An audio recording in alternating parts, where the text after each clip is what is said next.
Hi, it's Kim. Welcome back to KTB Creates. Thank you so much for joining me again today. We have lots of good DIY projects planned for you today. Don't forget to go ahead and follow me over on social media as well, because I love to make new friends over there too. I also wanted to take a minute to thank today's sponsor, Skillshare. I will go over some of that information in a little bit, but for now, let's get crafting.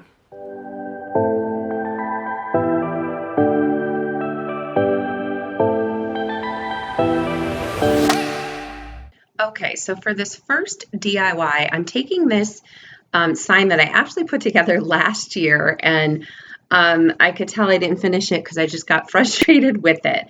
But all it is four of the little, they're like the wooden signs that you could find at the Dollar Tree, and I just flipped them over and used the back side of it. I originally painted it, the inside, this pink, but it was like a super bright pink, and I really didn't like it. The letters I got at Walmart, and they do have them all the time. I'm not sure how much they are, but I know that that's where I got them. So originally I went in and I decided I was going to go ahead and paint it in a white, but I decided that I really didn't like the way that looked. I felt like there wasn't enough contrast with the letters against the white background. So what I ended up doing is I went in with some mineral chalk paint from Waverly, and I painted the background behind all the letters in that. So I also glued all of these signs together with a little bit of hot glue and E6000 just for more of a permanent hold. And it does stand up pretty nicely without, adding anything to the back to make sure it stands. So once you go in, you're just going to paint the back of your signs in the mineral chalk paint. This took me about 3 coats of paint, but it shouldn't take that much if you're just doing it on the regular like MDF. And then once you're done with that, I am going to decorate and make the white that I had painted around the signs. I just wanted to distress that a little bit. So I took some of the mineral chalk paint and I'm just dry brushing that on around all the edges just to give it a little bit of a worn and tattered look that you all know I love so much. So that's all I'm doing here. And I did go ahead and do that around all of the edges of the signs as well. The one thing I was also frustrated with on this was the signs weren't like the same width. So just be careful if you're buying these signs in the Dollar Tree. They make them in, I guess different widths. You can see that they vary a little bit, but you can't see it once it's standing up. So no biggie, right? So then I went ahead and once everything was dry, I am using, this is one of my favorite tools. It's a heat gun. I did recently put up an Amazon store, so I will put that in the description box below. All my favorite tools and everything are linked in there if you wanted to go check it out. So it's a big time saver, trust me. So then I decided to take some of this berry that I got from the Dollar Tree, and it was a little sparse, like just in one strand. So I wanted to double it up a little bit just to make it a little bit thicker and more noticeable. And then I took one of those grapevine hearts that you can get at the Dollar Tree. They come in, I think, a pack of 5. They are so cute. And I'm just going to twist the berry together so that it's more substantial. And then I'm going to take that and I'm going to put that around the grapevine heart.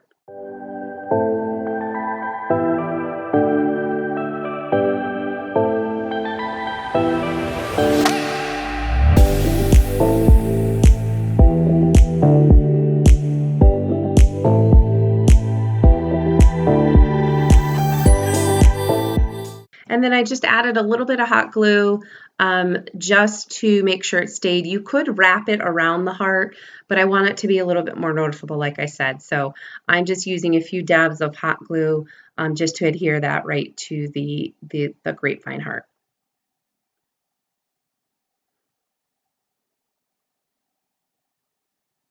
And then you're just going to hot glue that right in on your blank wooden square there as your O. And I love the way this looks.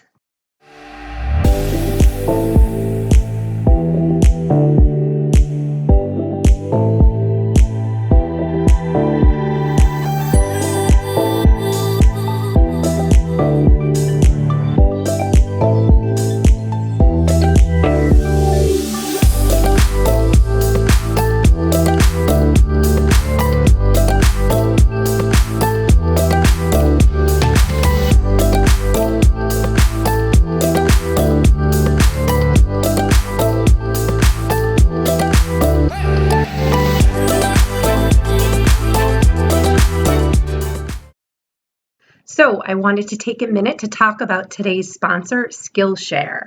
Skillshare is an awesome online learning community for creatives just like you. Skillshare offers thousands of inspiring classes on things like photography, video, design, illustration, even time management, with classes that fit your schedule and skill level. Most classes are under 60 minutes. What I love about Skillshare is that it's specific to learning, so there's no ads and they're always launching new classes. I'm thrilled to be able to offer all of you something special today. For the first 1,000 subscribers to click the link in the description box, you will get a free trial of the premium membership so you can explore your creativity. One of the cool classes that I'm taking is on product photography. It's a quick 35-minute class, which I love. So these classes are able to fit anybody's schedule or skill set, and you can come back and pause as many times as you want to fit into your schedule. This class happens to take you through some beautiful tips and tricks on how to do beautiful product photography.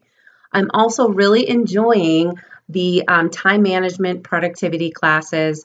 We all know that it's always a goal for us to manage our time a little bit better, and some of the classes on here are amazing, utilizing lots of different programs to help you with your time management. So don't forget to click the link in the description box for your free trial today. Okay, DIY number 2. This is a sign that I actually picked up at my local Goodwill, and I thought it would be perfect for Valentine's Day. It was a wedding sign. I paid $2.99 for it. It says to have and to hold. So obviously we're going to go ahead and paint it. I am again just using my heat gun just to remove those tags really easily so that you don't have any of that sticky residue left behind. And then we're going to be all set to go ahead and paint. So I'm going to go ahead and paint the base with my elephant chalk paint. Now, normally when you're doing a buffalo check pattern, you're going to do light to dark, but I'm kind of flip-flopping this and doing my dark shade to the lightest shade. So all you have to do is go in and tape off your vertical stripes first. So that's what you see me doing here, using a piece of the painter's tape as your spacer line to make sure they all line up perfectly. And this is a 1-inch blue painter's tape. So I'm going to be mixing my shades. So all I'm using is the elephant chalk paint and then a little bit of the silver lining chalk paint from Waverly. And I just mix a little bit and my shades go lighter as I go. So this is my second mixed shade. And I love this part where you get to pull off the painter's tape and everything starts to come to light here. And then from this point, you're going to go ahead in and do your horizontal stripes with your next lightest shade. So when I'm mixing my paint, you'll see I just used the same paint tray, and I have a little bit of my elephant chalk paint already in there. And then I'm just going to add my silver lining until I'm happy with the shade that I get. And then I'll just keep using that same tray and just keep lightening it up for every layer that I do. Another variation that I'm doing here with this pattern is that I'm not doing your typical like solid buffalo check. I'm doing a really light dry brushing technique with this. So I'm not looking for full coverage here. I'm going for a very rustic, worn type of a look. You could probably also achieve this by sanding a little bit, but I think this is much easier. So then that's your third color. Now for your fourth color, I'm just showing you here what we're going to be taping off. I actually screwed up. You're supposed to leave your tape already on and then go back in and do the vertical. So I kind of had to do this over. So I'm just showing you here where you're going to tape off and you're going to have your horizontal lines as well as your vertical lines. So you're going to form those little square shapes and you're going to paint that next. So don't do what I did. Don't remove the horizontal tape after that step. You're going to want to keep that and then put your vertical spacers right on top. And then once you're done with all of that, now it's time to go in with your final color.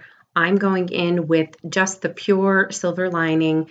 And again, I'm going to use that dry brush technique and just dry brush it on really gently for the final step. And then once you're done with that, you are all set to go ahead and remove all of the tape and reveal your final look with your buffalo check. And then I just went in and added some vinyl lettering. I didn't show you that here, but I will show you what it looks like in the final reveal.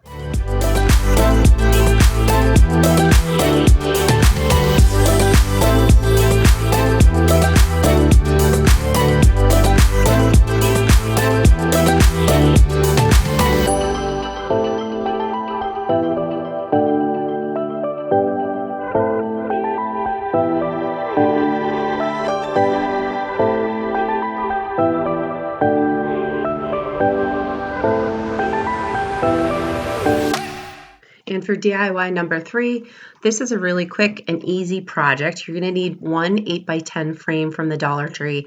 I chose this one because I liked the pattern that it had on the frame. Of course, we're going to paint it, but the pattern does kind of show through, so I thought it was neat because it was a little bit of a textured type of a look. So you're going to remove the backing and your glass and everything so that you can go ahead and paint your frame. So another item that we're going to use from the Dollar Tree is this plastic bath mat that I found. And I'm simply using that, the piece of paper that comes in the frame to measure out the bath mat. So we're just going to cut it. I really liked the design and the texture of this bath mat. So we're going to use it as like a backing. So you're just going to cut it to size to fit the 8x10 frame. So as you know, we're going for more of a neutral type of a look with these DIYs. So I originally went in with some white chalk paint, and with these bath mats, you do want to make sure that you go in every different direction just to make sure you get full coverage. Now I did end up doing, I think, about 3 coats of it, but you'll see I actually went in, this is white, and then I went in and I changed the last coat to a plaster Waverly chalk paint, which is more of an off-white shade. Next, you're going to take these little felt hearts that you can get at the Dollar Tree, and I wanted to go for like that more of a gray, beige, white type of a decor look here. So I just went in with some chalk paint and I painted right over that felt heart. You just have to make sure you get really good coverage. You'll see there's a few spaces that didn't cover as well. So you want to go back in and make sure that you get complete coverage, and also touch up the sides a little bit if you don't want to see the white around the sides.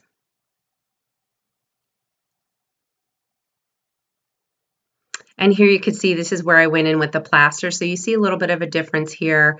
It's not as stark, obviously, white as the white chalk paint is, because we're going to go in and decorate with some like off-white type ribbon. So I just felt like this went a little bit better than the white. So next I took this ribbon that I did find at the Dollar Tree. I bought a whole bunch of it because I loved it.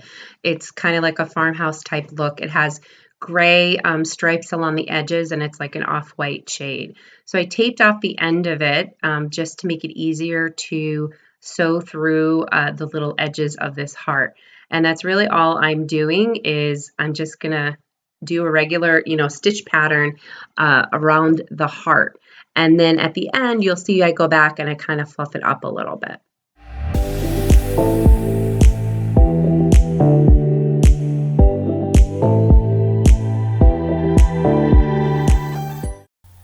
So here's where I kind of went in. Once I was done with all the stitching, I went back in and I just loosened up the ribbon and laid it a little bit flatter so that you could see the ribbon a little bit better and it's not as tight around the heart, if that makes sense. You could see kind of what I'm doing here. But like I said, I think it just made it look a little bit better. And then all you have to do is cut off the edges, and you're going to hot glue the edges right to the back of the heart. Now we still need a backing to put behind the bath mat because you're going to see through that. So I'm just using some scrapbook paper that I had from Hobby Lobby. I'm taking my the filler sheet for the 8x10 frame again, and I'm just using that to trace out the size for my backing. And then you're just going to cut that out, and you are going to go ahead and glue it right to the backing of the frame with the little stand on it. And you could just use like regular like school glue or glue stick for that.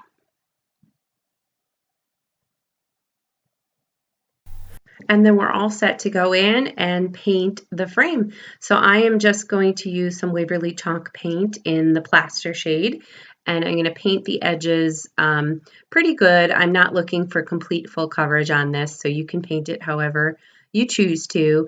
And then I'm going to kind of go in on the front of it, and I'm going to paint more of like a dry brush type of technique, a little bit of heavy-handed, but I want to kind of see that texture and the different color variation come through because that's why I picked this frame. I liked that texture around the edges.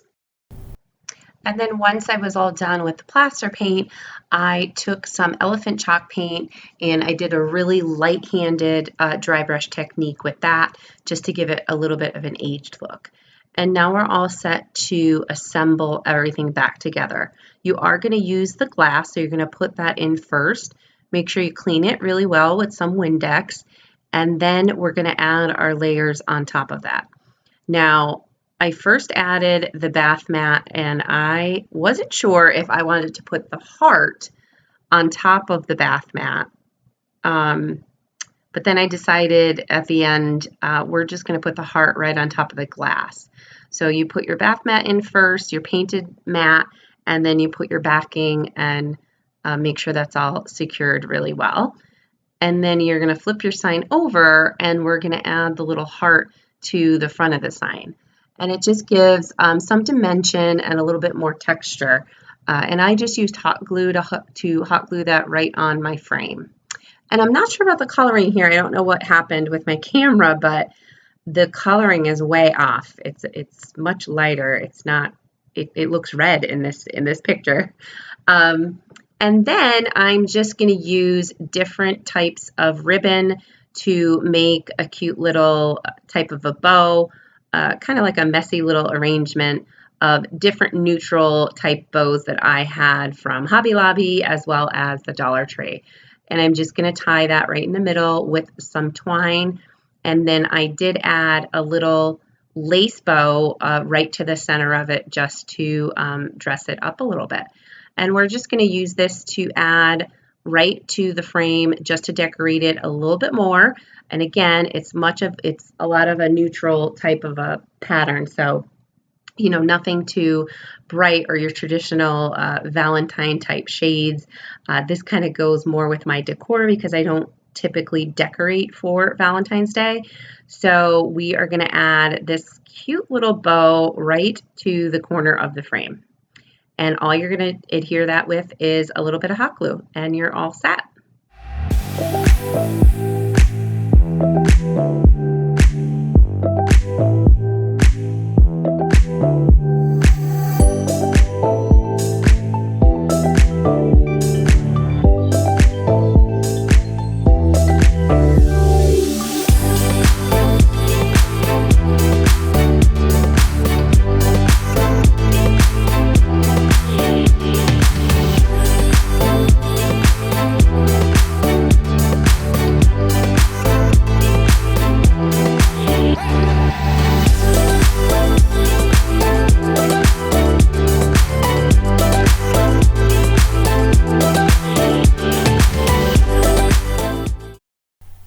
And then for DIY number 4, this is actually not really a Valentine DIY, but it's something that you can use all year round. I have these large wood slices that I got from Arteza, and then I'm going to use, these are little candle holders that I believe I bought on Amazon. I got a whole pack of them, And then you're going to need 3 of the little wooden cubes that you can get at the Dollar Tree. So I'm going to go in and stain everything with my antique glaze. So I'm going to stain the front and back of the wood slices and all of those little pieces as well.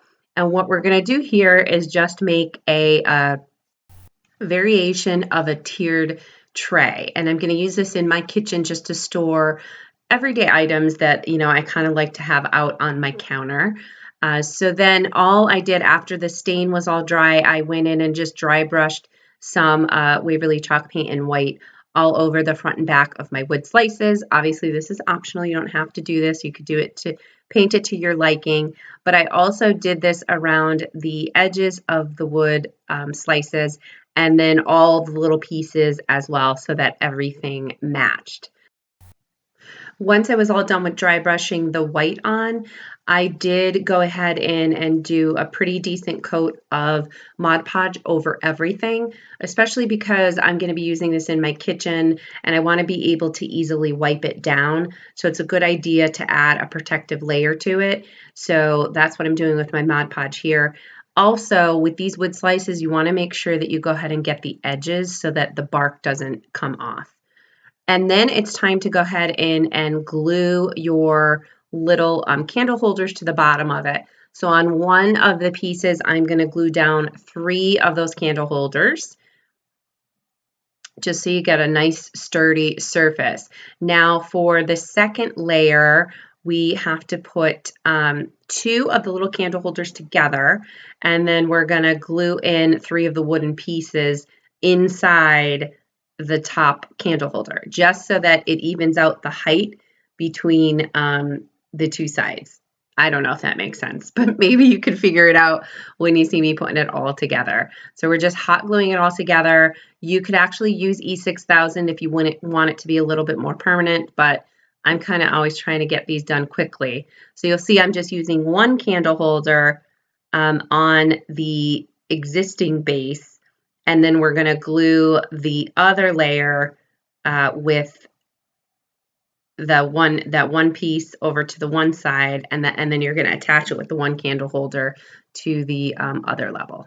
So that's all I am doing here, and then that's it. You're done, and it's such a cute piece to use for decorating all year round. Like I said, I'm going to be using this in my kitchen, so here's just an idea of the different things that I'm going to be storing on it, and I just love it.